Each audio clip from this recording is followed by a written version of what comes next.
Hello everyone. So let's see how do you uninstall any app in Windows 11.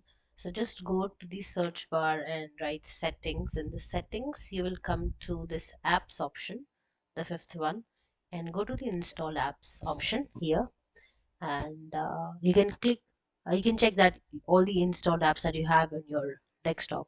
So I want to just uninstall this Bob suit, so I will just go and uninstall this, and this will ask you again, and then just click it. It will take a while to uninstall this application and all the related software.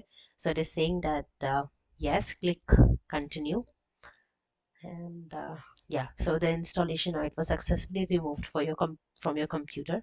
So just finish it, and this is how you remove the apps or programs on Windows 11. Thank you.